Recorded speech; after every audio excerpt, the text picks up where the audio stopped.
So it turns out Doom the Dark Ages rocks.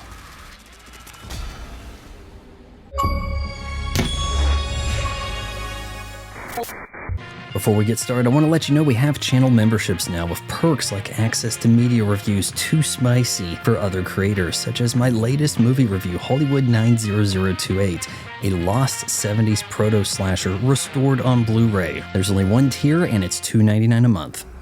Doom the Dark Ages puts you in the role of the Doom Slayer, an origin story prequel to the 2016 reboot, on a distant planet where a demon prince searches for some kind of heart. Humanity's best hope is a fur cape-clad space marine. The devs really understood the assignment. You feel like an empowered demon slayer from the jump. Sure, there's some of that trademark Bethesda shop and progression bullshit to slow down the action. I've seen worse. Besides, it's core to the Doom IP that you acquire new weapons. Why do I need a whole new gauntlet when I can just pop in those spiked knuckles? You tell me. I'm pretty impressed with the Slayer's toolset. The shield adds a bullet hell shooter dynamic as you absorb and parry energy attacks based on their color, almost Ikaruga-esque. In Chapter 2, you add saw blades to the shield, making for a shield saw. And I just have to wonder, why are we only now thinking of this? The demons have weaknesses that are going to demand some recall to fully exploit. I like that you can heat up metal, then break it by chucking the shield saw. That said, you're rewarded for melee finishers, so much so that at higher difficulties, it's going to really limit your approach. Otherwise, the enemies aren't going to drop the armor, health, and ammo you need, so be prepared to parry, stun, pound away, and repeat. I was expecting more of a medieval setting, but what we get is equal parts Doom, Dune, and Hellraiser. The title runs at what this world's best reviewer describes as a solid 60 frames per second on his Xbox Series X. And if you have an OLED TV, sweet Jesus, you're going to want to play this in high dynamic range because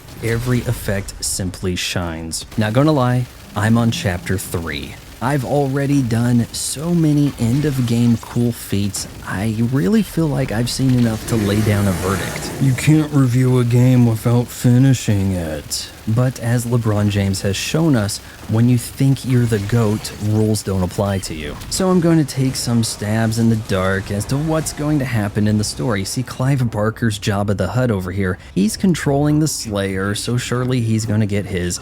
And since the Slayer ain't dropping his armor like Paramount Plus's Master Chief, I'm afraid this cutie is going to miss out. But not all is perfect. Film grain can't be turned off as of this recording. Oh, but that just makes the game cinematic. Does it? Because the cutaway shots of objectives seems antiquated in the worst way. And I have to wonder if this fire effect is intended to evoke the 93 game's 3D sprite design. I was coaxed into doing my first impressions stream on Nightmare, and I don't see much reason to play anything easier. The parry window is generous. The enemies are at max aggression, but are hindered by the speed of the attacks and projectiles, which can and probably should be increased with sliders. There's arguably too many items on the map, even on the high difficulties. No save scumming available, but checkpoints make progress feel somewhat earned. Although artificial seals are going to slow speedrun attempts, the maps, as even the game calls them, do contain secrets. Is Doom the Dark Ages sadly absent of versus and co-op? Yes. Do the simps who purchased the collector's bundle with the Made in China plastic and game keycard disc with failed attempts to play ahead of Game Pass's alleged day one drop feel a little cheated? I hope so. Did that sting? But then get off your ass, pass the bar exam, and create the field of video gaming law. At the very least, you can file a class action and take a cut off the top of a thick settlement. In closing, Doom the Dark Ages should satisfy your need for wanton destruction until Donkey Kong Bonanza. Finally, a Bethesda Microsoft Studios game that isn't wet trash. I give Doom the Dark Ages a 9.5 out of 10. Hey, it's Vaughn's mom again, and I just want to remind you that for at least the moment, the like button is free, but don't put it past YouTube to charge money for it someday.